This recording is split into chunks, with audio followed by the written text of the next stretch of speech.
We have a long history of UFOs, and of course there's been a lot more activity in the last few decades since we invented the atomic bomb, and they're very concerned about that and the fact that we might use it again. And because the whole cosmos is a unity, and it affects not just us but other people in the cosmos, they're very much afraid that we might be stupid enough to start using atomic weapons again, and this would be very bad for us and for them as well. The first question you have to ask is, how many species are there?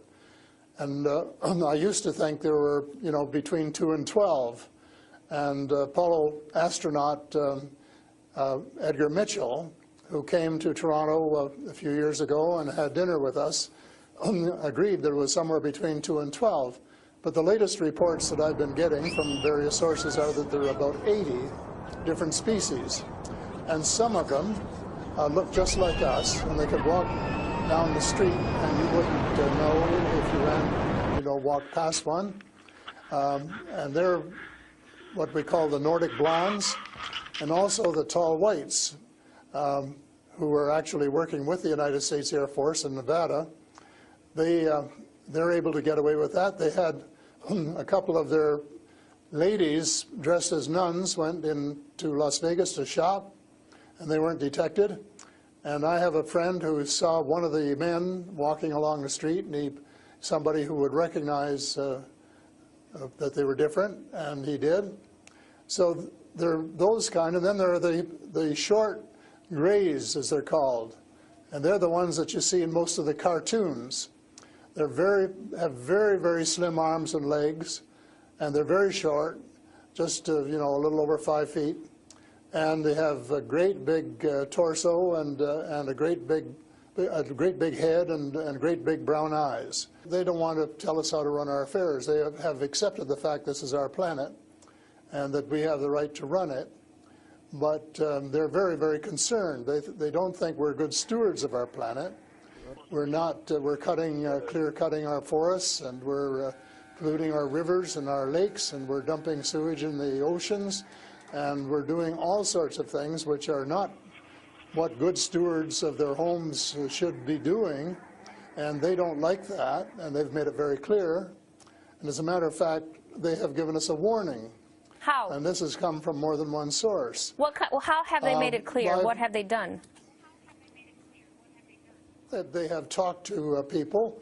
One of the chaps I talked to about a month ago was interacting with them in 1974, he and his brother, in Peru, and they were taken to Andromeda, teleported, and they were told what the people there think, and that we're really wrecking our planet, and in fact that something dreadful is going to happen to it if we don't smarten up and change our ways. We spend too much time fighting each other. We spend too much money on military expenditures and not enough on feeding the poor and looking after the homeless and the sick, and that we are polluting our waters and our air, and that we're playing around with these exotic weapons, thermonuclear weapons and atomic weapons, which have such a devastating effect both on our Earth and on other areas in the cosmos, and they don't like that. And that's the reason they would like to work with us to teach us better ways, but only, I think, with our consent. And they work through individuals, and they try and pick out individuals who won't be frightened to death of them, because they can give you quite a fright. They are here among us, and I'm not afraid, because in most cases, well, as far as technology is concerned, they're light years ahead of us, and we have learned a lot of things from them. A lot of the things that we use today, we got from them, lead lights and microchips and Kevlar vests and all sorts of things that we got from their technology, and we could get a lot more too, especially in the fields of medicine and agriculture, if we would go about it peacefully. But I think maybe some of our people are more interested in getting their military technology. And I think that's wrong. I think that's wrong-headed. And that's one of the things that we're going to have to change, because we're going to have to work together. Talking about all of us, everywhere on the planet. They come from various places. For a long while, I only knew about ones who came from different star systems.